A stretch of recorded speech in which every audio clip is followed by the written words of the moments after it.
15 साल की उम्र वैसे तो कोई दुल्हन बनने की उम्र नहीं होती, लेकिन नीलू के लिए इस उम्र में दुल्हन बनना उसकी मजबूरी थी। कुछ माँ की गरीबी और फिर बचपन में ही पिता का साया सिर से उठ जाने की मजबूरी। वो जब 9वीं कक्षा में थी तब एक दिन स्कूल से घर आने पर उसे पता चला कि उसकी शादी होने वाली है।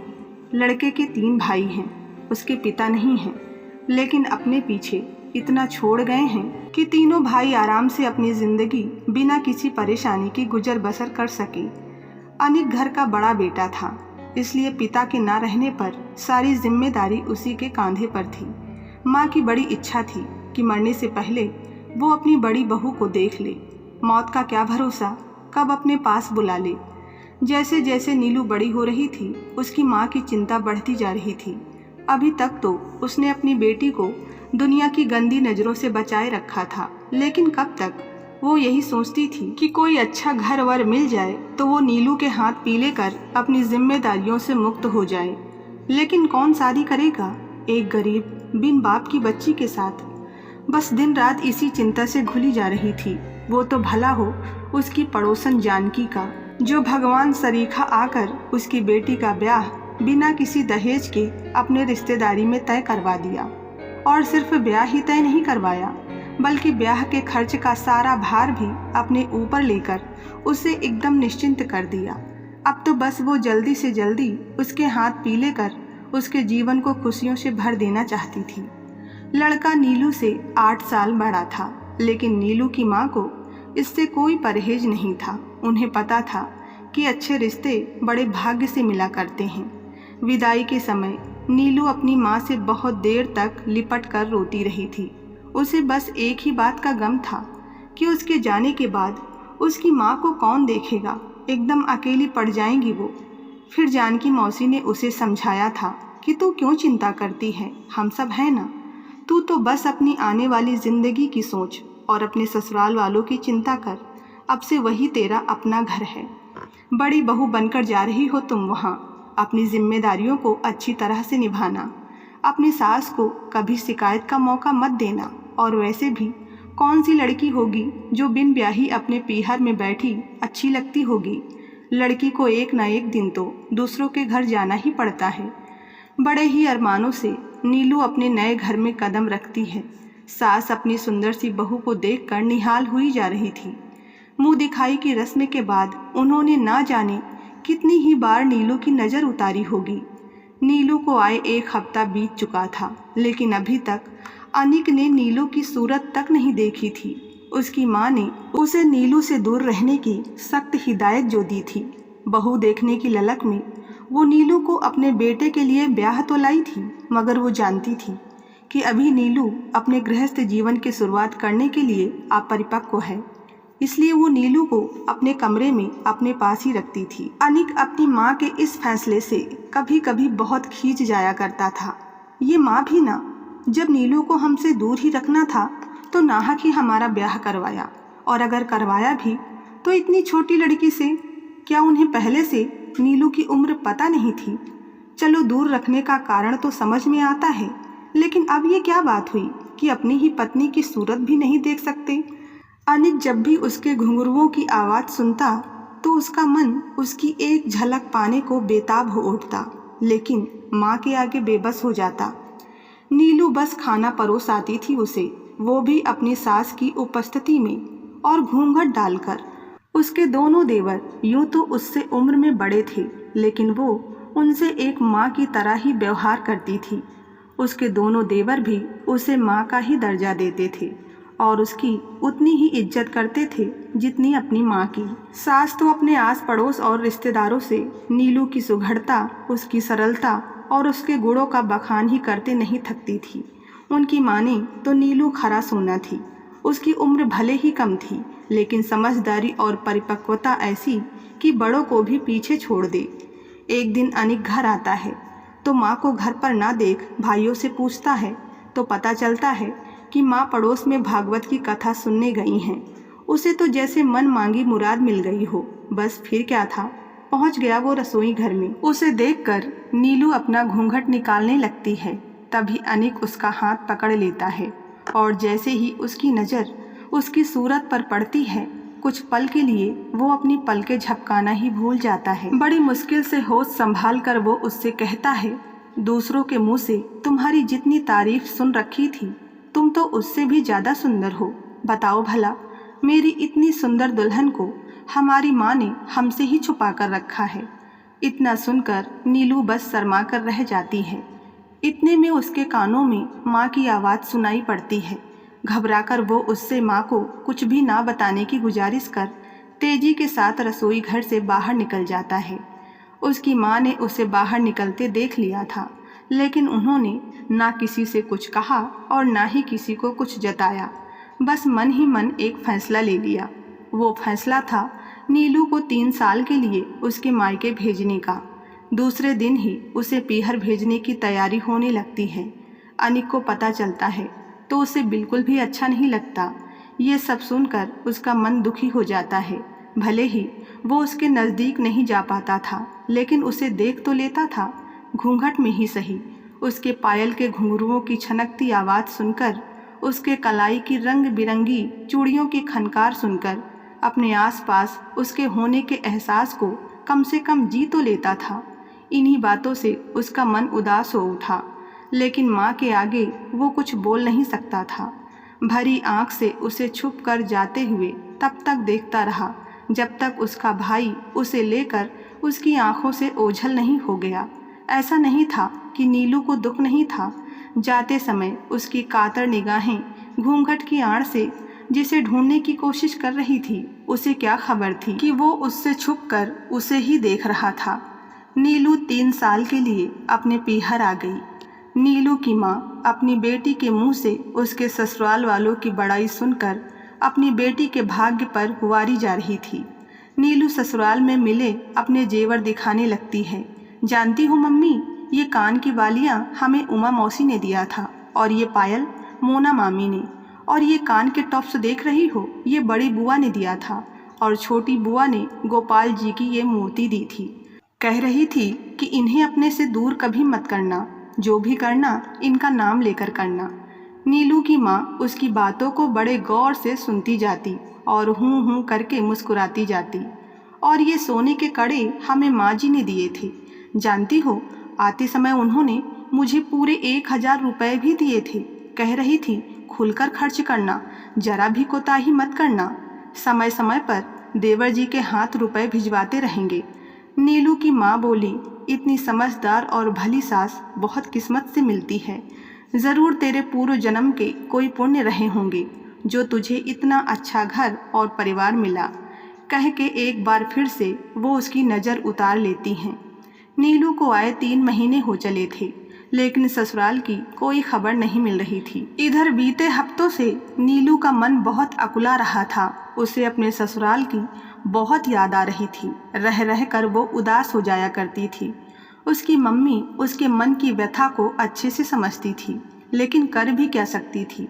तभी जानकी मौसी ने नीलू को सिलाई सीखने का सुझाव दिया। 2 घंटे के लिए ही सही, कम से कम इसी बहाने वो थोड़ा व्यस्त तो रहेगी और हाथ में कुछ गुण भी आ जाएंगे। यही सोचकर वहीं पास के ही सिलाई प्रशिक्षण केंद्र में अपना नाम डलवा दिया। एक दिन वो मम्मी के साथ बैठी थी कि तभी दरवाजे पर खटखट हुई। देखती है तो दरवाजे पर उसका छोटा वाला देवर खड़ा था। वो उसे देखकर खुश होते हुए कहती है, अरे मम्मी, छोटके देवर जी आए हैं। अरे पगली, उन्हें भीतर भी आने देगी या दरवाजे पर ही खड़ा रखेगी। उसने उन दोनों के पैर छुए और वहीं पास पड़ी एक चारपाई पर बैठ गया। अरे जा नीलू, छुटके बबुआ के लिए चाय पानी का इंतजाम तो कर। हाँ मम्मी, जाते हैं ना। नीलू जब से आई है आप लोगों का नाम इसकी जुबान पर हरदम रहता है। दिन भर आप लोगों की ही बातें करती रहती है। बड़े भाग्य थे उसके जो आप लोगों सा सरीखा परिवार उसको मिला। भगवान सुखी रखे बेटा तुम लोगों को। नीलू की माँ नम आँखों से बोली, अरे ऐसी कोई बात नहीं है माँ जी। भाभी ऐसी हैं ही कि उन्हें सब प्रेम करने पर मजबूर हो जाएं। तभी नीलू चाय नाश्ता लेकर आ जाती है और वो दोनों चुप हो जाते हैं। 2-3 घंटे रुकने के बाद वो चलने को तैयार होता है तो एक थैला और कुछ रुपए नीलू को पकड़ाते हुए कहता है, ये लो भाभी, माँ ने तुम्हारे लिए भेजा है। अरे इसकी क्या ज़रूरत थी देवर जी, हम तो कह रहे थे कि 1-2 दिन रुक जाते तो बढ़िया था।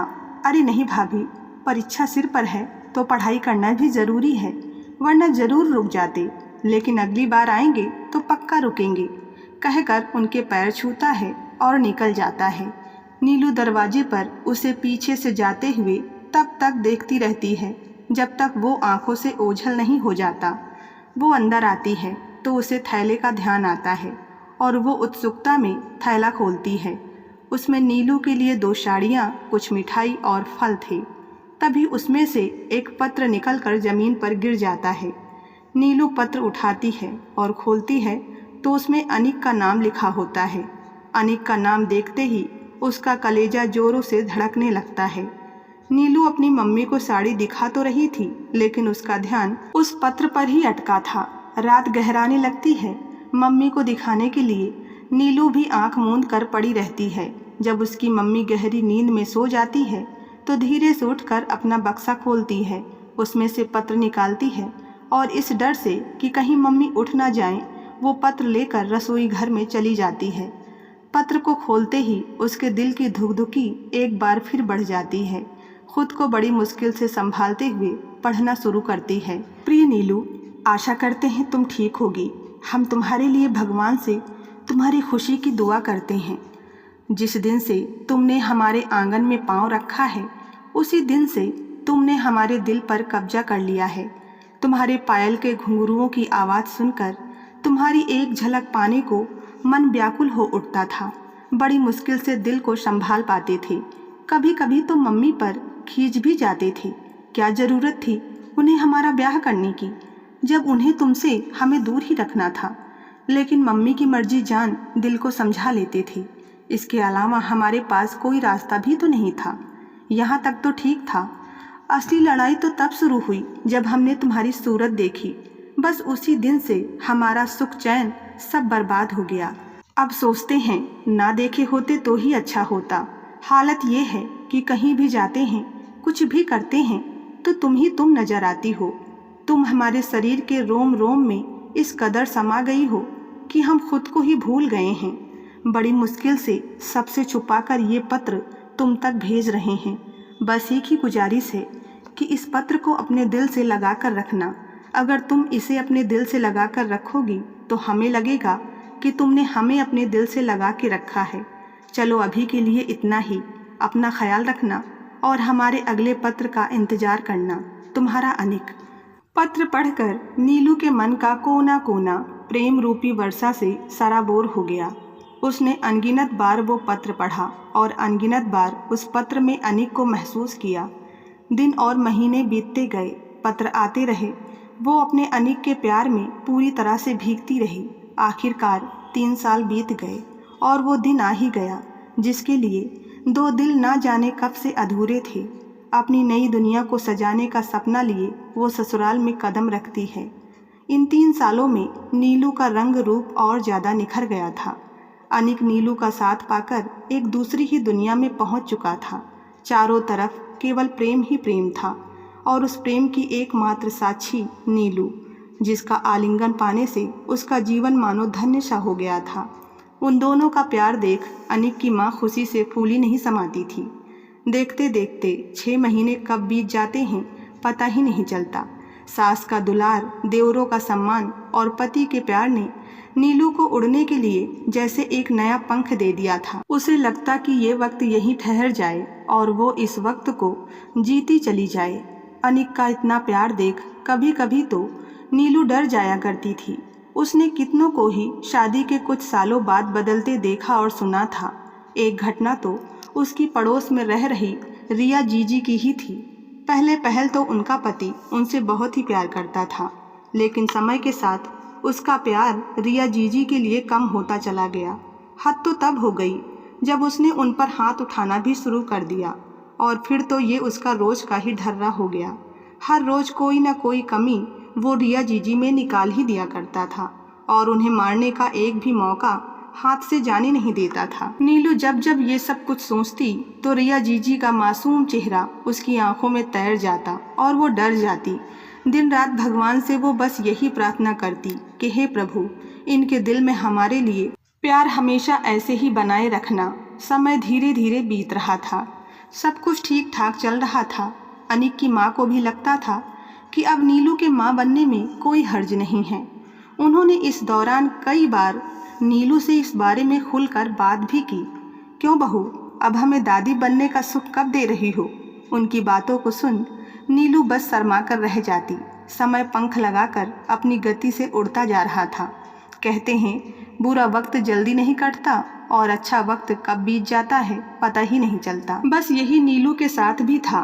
देखते ही देखते कब 6 साल बीत जाते हैं उसे पता ही नहीं चलता। लेकिन उसे क्या खबर थी कि आने वाला वक्त उसकी किस्मत में कुछ और ही लिख कर बैठा है। इन सालों में न अनिक बदला था, न वो बदली थी, और न ही उनका प्रेम। अगर कुछ बदला था तो बस लोगों के देखने और समझने का नजरिया। जितनी मुंह उतनी बातें। और इन सब से नीलू की सास भी अछूती ना रह सकी। कल तक जो सास उसके गुणों का बखान करते नहीं थकती थी, आज उसी सास की आंखों में वो खटकने लगी थी, और वजह थी उसका अभी तक माँ ना बन पाना। अनिक को इन सब बातों से कोई फर्क नहीं पड़ता था। वो जानता था अभी नीलू की उम्र ही क्या है। माँ नाहक ही इतना परेशान हो रही हैं। माँ के बहुत जोर लगाने पर वो उसे डॉक्टर के पास ले गया। डॉक्टर ने सारा चेकअप करने के बाद कहा था कि देखिए, घबराने की कोई बात नहीं है, सब कुछ नॉर्मल है। कभी कभी ऐसा होता है कि लड़कियां माँ बनने में थोड़ा समय लेती हैं। आप नीलू को थोड़ा समय दीजिए, वो माँ ज़रूर बनेगी। अनिक की माँ ने भी सोचा, चलो जैसे इतना दिन इंतज़ार किया, 1-2 साल और सही। और इस बीच ऐसा कोई उपाय नहीं बचा था जिसे अनिक की माँ ने आजमाया ना हो। ओझा पंडितों को दिखाना, मंदिर में जाकर मनौती मानना, हवन पूजन करवाना, ये सब कुछ करके उन्होंने देख लिया, लेकिन कोई उपाय काम नहीं आ रहा था। धीरे धीरे 7 साल गुजर गए। आखिर वो भी कब तक इंतजार करती, और उन्होंने अनिक की मर्जी जाने बिना उसका ब्याह भी तय कर दिया। लेकिन इस बारे में जैसे ही अनिक को पता चला, उसने दूसरा ब्याह करने से साफ इनकार कर दिया। अनिक की माँ ने सोचा बहू से बात करनी होगी।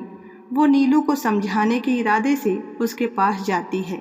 देखो बहू, तुम्हारे अंदर कोई कमी नहीं है। हम जानते हैं कि तुम एक अच्छी बहू होने के साथ साथ एक अच्छी जीवन संगिनी और एक अच्छी भाभी भी हो। ये तो हमारा ही कोई पुण्य प्रताप रहा होगा जो तुम हमारी बहू बनकर इस घर में आई। लेकिन शादी ब्याह केवल पति पत्नी या सास बहू के रिश्ते तक सीमित नहीं होता। एक गृहस्थ जीवन तभी सार्थक माना जाता है जब एक औरत अपने पति को बाप बनने और अपने ससुराल को उनका वंश आगे बढ़ाने का सुख दे सके। अभी तक तो हम सोच रहे थे देर सवेर हो सकता है कि तुम हमारी इच्छा पूरी कर दो, लेकिन 10 साल बीतने को हैं, अभी तक ना जाने भगवान कहाँ रूठे बैठे हैं। देखो, हम तुम्हारा दुख समझते हैं, लेकिन क्या करें, हमारी भी मजबूरी है।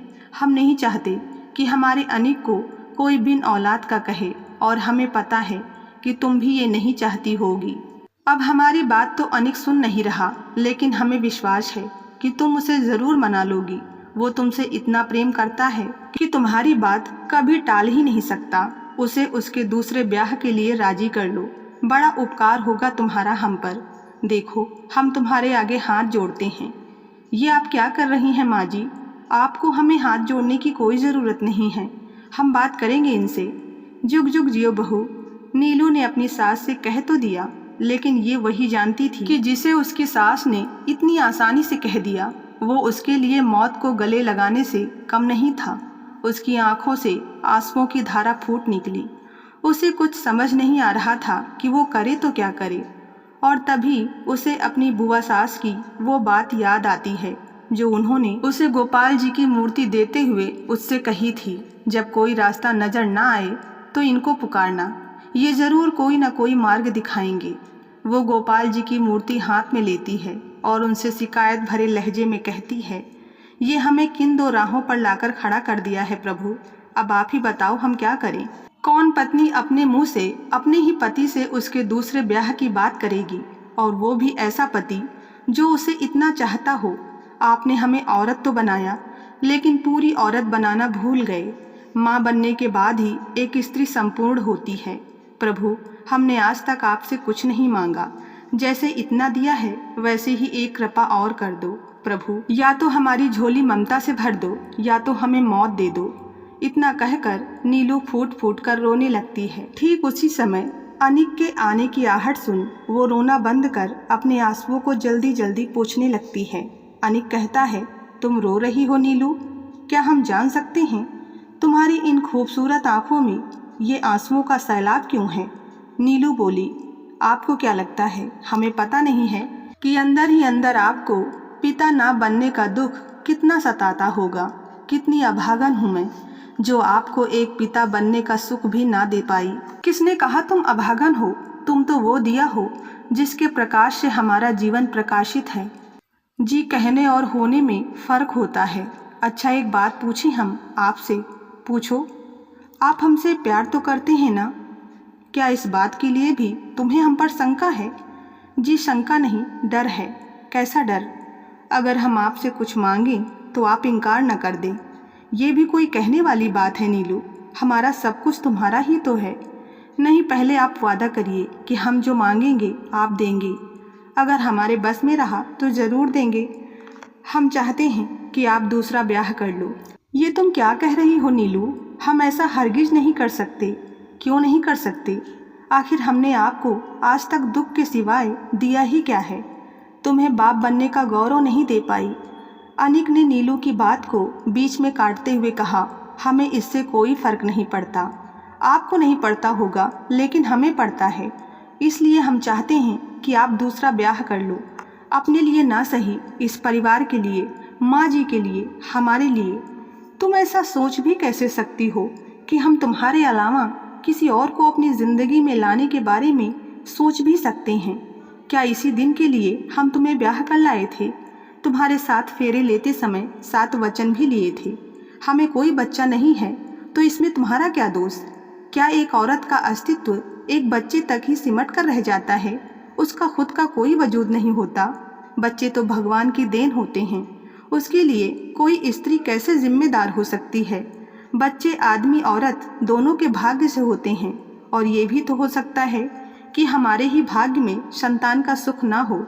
नीलू ने कहा, देखिए, अगर आप हमें प्रेम करते हैं तो इस ब्याह के लिए मान जाइए। कहते हुए नीलू अनिक के पैरों से लिपट कर रोने लगती है। ठीक है, अगर तुम्हारी यही मर्जी है तो हम करेंगे दूसरा ब्याह, लेकिन इतना तो बता दे रहे हैं कि वो हमारे दिल में तुम्हारी जगह कभी नहीं ले पाएगी। अनिक के दूसरे ब्याह के लिए मान जाने की खबर सुनकर उसकी माँ की खुशी का कोई ठिकाना ही नहीं रहा। वो पहुँच गई नीलू के पास और बोली, हम बता नहीं सकते बहू कि हम कितने खुश हैं। तुमने जो किया वो कोई भी औरत शायद ही करना चाहेगी। इसके लिए हम जिंदगी भर तुम्हारा एहसान मानेंगे। इतना बड़ा त्याग करने का फैसला लेकर तुम्हारा कद हमारी नज़र में और ऊंचा हो गया। देखो बहू, अनिक की दूसरी लुगाई भले ही आ रही हो, लेकिन इस घर की बड़ी बहू तो हमेशा तुम ही रहोगी। तुम्हें मान सम्मान, अधिकार और प्रेम देने में हम जरा भी फर्क नहीं आने देंगे। तुम्हारे साथ यह अन्याय हम करना तो नहीं चाहते थे, लेकिन क्या करें। घर में ब्याह की तैयारियां शुरू हो चुकी थी, लेकिन उदास मन के साथ जब से अनिक ने ब्याह की स्वीकृति दी थी तभी से नीलू उससे कुछ दूर दूर रहने लगी थी। अनिक जब भी उसके करीब जाने की कोशिश करता तो वो काम का बहाना बनाकर कमरे से चली जाती थी। अनिक सब समझता था कि वो ऐसा क्यों कर रही है, लेकिन कुछ बोलता नहीं था। शायद वो जानता था कि अब हालात पहले से बहुत अलग हो चुके थे। नीलू दिखा तो ऐसे रही थी कि अनिक के दूसरे ब्याह का उसे कोई मलाल नहीं, लेकिन अंदर ही अंदर टूटती जा रही थी। जैसे जैसे ब्याह के दिन नज़दीक आ रहे थे वैसे वैसे नीलू की बेचैनी बढ़ती जा रही थी। वो दिन भी आ गया जब दूसरी बार अनिक दूल्हा बनने जा रहा था। नीलू से अनिक का ये रूप शायद देखा ना जाता, इसलिए सुबह से ही उसने अपने आप को कमरे में बंद कर लिया था। बहू, बहू, सास की आवाज़ सुन उसने किवाड़ खोला। अरे बहू, तुम यहाँ बैठी हो और हम तुम्हें कहाँ कहाँ नहीं ढूंढ लिए। चलो बाहर, औरतें तुम्हें पूछ रही हैं। माँ जी, तबीयत थोड़ी ठीक नहीं लग रही, इसलिए हम थोड़ा आराम करना चाहते हैं। कहते कहते नीलू को चक्कर आ जाता है। अरे अरे, तुम्हारी तबीयत तो सच में ठीक नहीं है, तुम आराम करो, हम अभी डॉक्टर को बुलवाते हैं, कहते हुए उसे पकड़कर बिस्तर तक ले जाती हैं। बाहर आती हैं और अपने छोटे बेटे को डॉक्टर बुलवाने भेजती हैं। उसकी तबीयत का सुन अनिक परेशान हो गया था। उनमें से किसी ने कहा, अरे कुछ नहीं, ब्याह वाला घर है, काम की अधिकता की वजह से ऐसा हुआ होगा। एक बात तो है अनिक की माँ, तुम्हारी ये बहू तो सोना है, देखो दूसरी कैसी आती है। इतने में डॉक्टर आ जाती हैं, चेक करके बाहर निकलती हैं। देखिए, घबराने वाली बात नहीं है, ये पेट से हैं, इस हाल में ऐसा होना लाजमी है। ये क्या कह रही हैं डॉक्टर साहिबा, एक बार फिर से तो कहिए। जी, आपकी पत्नी माँ बनने वाली है। नीलू के माँ बनने की खबर सुन अनिक खुशी से पागल हो जाता है। सुन रही हो माँ, हमारी नीलू माँ बनने वाली है। चारों तरफ खुशी की लहर दौड़ जाती है। एक औरत के लिए इससे बड़ा दुख और क्या हो सकता है कि वो अपने जीते जी अपने पति को अपनी आंखों के सामने किसी और का होते हुए देखे। अनिक की माँ रोते हुए बोली, इसका त्याग देख शायद भगवान से भी रहा नहीं गया। अब जिस वजह से अनिक का दूसरा ब्याह हो रहा था, जब वो वजह ही खत्म हो गई, तो अब हमें बारात को रोक देना चाहिए और लड़की वालों को सब सच बता देना चाहिए। एक बार फिर खुशियों ने नीलू के जीवन को निहाल कर दिया था। जब लड़की वालों से बात की गई तो वे सब नाराज हो गए, क्योंकि शादी की सारी तैयारियां पूरी हो चुकी थी। अनिक की माँ ने कहा, यदि आपको कोई ऐतराज ना हो और लड़की हाँ कर दे तो हम अपने दूसरे बेटे के साथ शादी करवाने के लिए तैयार हैं। दोनों पक्ष बैठकर बातचीत करते हैं। लड़की को भी कोई आपत्ति नहीं थी। फिर सभी लोग खुशी खुशी बारात ले जाने की तैयारियों में जुट जाते हैं। नीलू अनिक के कंधे पर सिर रखकर आंखें मूंद लेती है। क्या हुआ मुन्ने की माँ, क्या सोच रही हो? जी, आपके मुंह से ये एक शब्द मुन्ने की माँ सुनने के लिए मेरे कान तरस गए थे। अब जाके मेरे कानों को सुकून और दिल को आराम मिला है। अब लग रहा है कि हाँ, हम औरत हैं, एक संपूर्ण औरत। अच्छा, लेकिन हम तो तुम्हें एक संपूर्ण औरत पहले ही समझ रहे थे, अनिक शरारती अंदाज में कहता है। दोनों खिलखिलाकर हंस देते हैं। तो बस इतनी सी थी ये कहानी। उम्मीद है आप सभी को कहानी पसंद आई होगी। पसंद आई हो तो वीडियो को लाइक सब्सक्राइब करना ना भूलें। मिलते हैं नई कहानी के साथ। धन्यवाद।